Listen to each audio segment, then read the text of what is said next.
Venkat is the most discussed actor in the industry ಅಲ್ವಾ.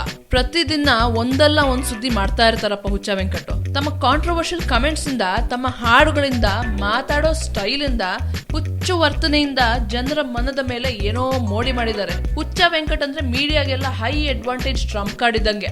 ಇವರು news ಇದ್ರೆ TRP ರೇಟಿಂಗ್ಸ್ ಮತ್ತೆ ವ್ಯೂಸ್ ರೈಸ್ ಆಗೋದಂತೂ ಗ್ಯಾರಂಟಿ. ಕಬ್ಬಿಣ ಬಿಸಿ ಇದ್ದಾಗ್ಲೇ ಸುತ್ತಿಗೆ ಹೊಡಿಬೇಕಂತಾರಲ್ಲ, ಹಂಗೆ ಸುಮಾರು ಜನ ಫೈರಿಂಗ್ ಸ್ಟಾರ್ ವೆಂಕಟ್ ಅವರ ಫೇಮ್ ನ ಯೂಸ್ ಮಾಡ್ಕೊಳ್ತಿರೋ ಹಂಗಿದೆ.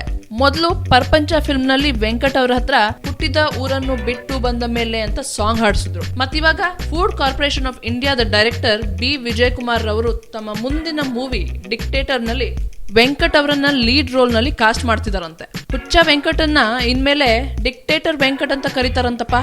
ಇನ್ನೊಂದ್ ಕಡೆ ಖ್ಯಾತ ಪತ್ರಕರ್ತರಾದ ಗಣೇಶ್ ಕಾಸರಗೋಡ್ರವರು ಹುಚ್ಚ ವೆಂಕಟ್ ಅವರ ಬಗ್ಗೆ ಹುಚ್ಚು ಮನಸ್ಸಿನ 100 ಮುಖಗಳು ಅನ್ನೋ ಪುಸ್ತಕನ ರಿಲೀಸ್ ಮಾಡಿದ್ದಾರೆ. ಈ ಪುಸ್ತಕ ಹ್ಯೂಮನ್ ಬಿಹೇವಿಯರ್ ನ ಒಂದು ಅಧ್ಯಯನ ಅಂತ ಅವರ ಹೇಳಿಕೆ. ಇದೆಲ್ಲ ಪಾಪ್ಯುಲಾರಿಟಿ ಗಿಟ್ಟಿಸ್ಕೊಳ್ಳೋ ಸ್ಟಂಟ್ಗಳ ಅಥವಾ ವೆಂಕಟ್ ಅವರ ಮೇಲಿನ ನಿಜವಾದ ಅಕ್ಕರೇನ ಗೊತ್ತಿಲ್ಲ. ನಿಮ್ಗೇನ್ ಅನ್ಸುತ್ತೆ?